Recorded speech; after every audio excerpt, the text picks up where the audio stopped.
BNP এখানে সর্বশক্তি দিয়ে আমার বিরুদ্ধে নেমেছিল। রুমিনকে হারাতেই হবে। ১৪০০ কোটি টাকা ঋণখেলাপি হওয়া সত্ত্বেও উনি এমপি হয়েছেন সদরে।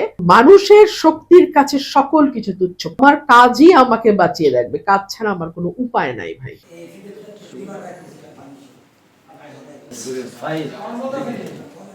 আমরা সবাই যাতে আসি।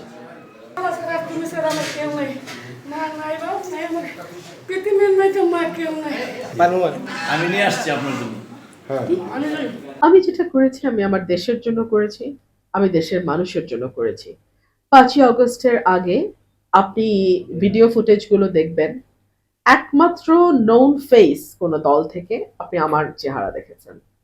আমি ১ তারিখ, ২ তারিখ, ৩ তারিখ, ৪ তারিখ, ৫ তারিখ ২৪ সাল অগস্ট মাস আমি মাঠে ছিলাম। এখনো ভিডিওগুলো আছে, সবার কাছে আছে। তো আমি যা করেছি আমার মানুষের জন্য করেছি। আমি ভবিষ্যতে যা করব আমার মানুষের জন্যই করব। জয়ের পরে করেনি।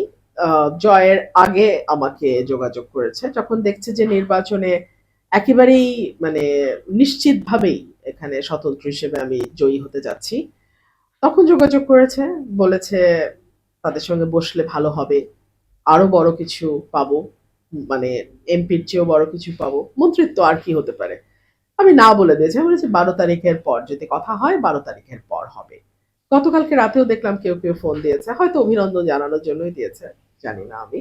তবে সেই ব্যাপারে আসলে আমার কোনো আগ্রহ নাই। আমি তাদের প্রত্যেকের কাছে ঋণী। এমনকি আমি বলছিলাম যে যারা আমাকে ভোট দিয়েছে, যারা আমার পেছনে শ্রম দিয়েছে, যারা দিনের পর দিন, রাতের পর রাত না ঘুমিয়ে কাজ করেছে এবং যারা আমাকে অর্থ সাহায্য করেছে, যারা মোটামুটি আমার এই মাঠটাকে গত ১.৫-২ বছর ধরে প্রস্তুত করেছে। আমার এই ইলেকশনের প্রস্তুতি কিন্তু ২২ দিন বা ২৫ দিনের প্রস্তুতি না। এই প্রস্তুতি আমার ৫ই অগস্টের পর থেকে আমি প্রতি সপ্তাহে অন্তত ৪-৫ দিন এলাকায় থাকতাম। সো এই প্রস্তুতি অনেক আগের প্রস্তুতি এবং এটা আমার নেতাকর্মীদের প্রস্তুতি। সো এই জয়টা আমার না, এই জয়টা আমার ভোটারের। আর যারা আমাকে ভোট দেয়নি, আমার ব্যাপারে অশালীন কুৎসিত মন্তব্য করেছে বিএনপির পদধারী নেতারা, আমি তাদের কাছেও কৃতজ্ঞ। কারণ তারা যদি এতটা কদর্য আচরণ না করত, তাহলে হয়তো আমি এত ভোটের ব্যবধানে জিততাম না। মানুষ ব্যালটে তাদের সমস্ত অন্যায়, অবিচার, অকৃতজ্ঞতা সবকিছুর জবাব দিয়ে দিয়েছে। এবং আমি যেদিন এই গ্রামগুলোতে আমি ভিজিট করেছি, আমি কয়েকবার, আমি জয়দরকান্দি, তেলিকান্দি কয়েকবার গেছি। নৌকা করে যেতে হয় এবং তারপরে অটো।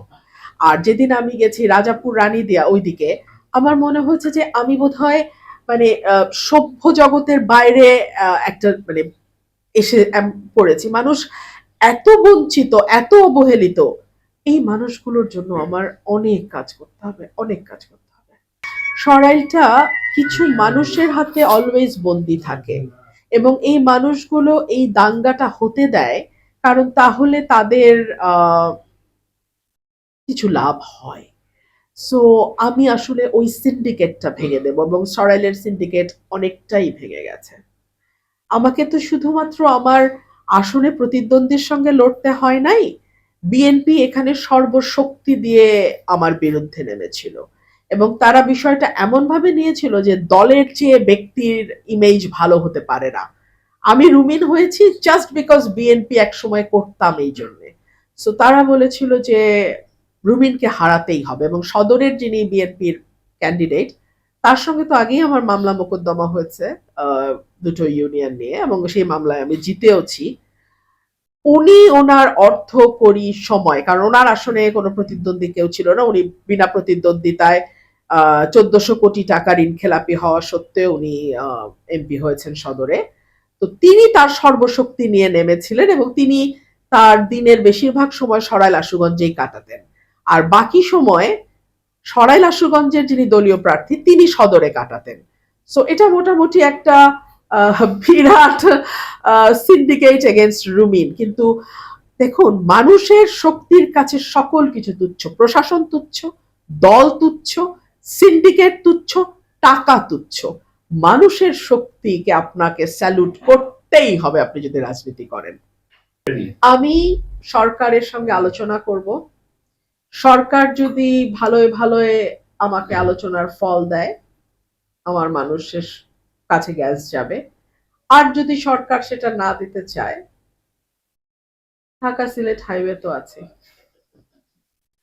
হেভি ওয়েটের প্রার্থী যাদের কথা বলছেন, আমি হেভি ওয়েট না, কিন্তু হেভি ওয়েট যারা হয় তারা সাধারণত দলের হেভিটা নিজের কাঁধে নিয়ে হেভি ওয়েট হয়।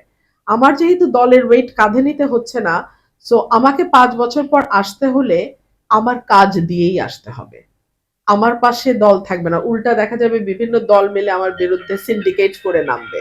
সো আমার কাজই আমাকে বাঁচিয়ে রাখবে, কাজ ছাড়া আমার কোনো উপায় নাই ভাই। যা সত্য আমি তাই বলবো, যা সত্য আমি তাই বলবো। আপনারা কি আশা করেন না যে আমি সত্য বলি? আপনারা কি চান না আমি সত্য বলি? আপনারা কি চান না আমি অন্যায়ের প্রতিবাদ করি? আপনারা কি চান না আমি একটা ক্ষমতাবান গোষ্ঠীর দুর্নীতি দুষ্কৃতির বিরুদ্ধে দাঁড়াই? আপনারা কি চান? আপনারা কি চান না? আমি মানুষের পক্ষে ছিলাম, আছি, থাকবো। মানুষ আমাকে এত দূর এনেছে, আমি কোনো শক্তির জোরে এত দূর আসি নাই। এটা আমার মানুষের কাছে ঋণ, মানুষ আমাকে এনেছে।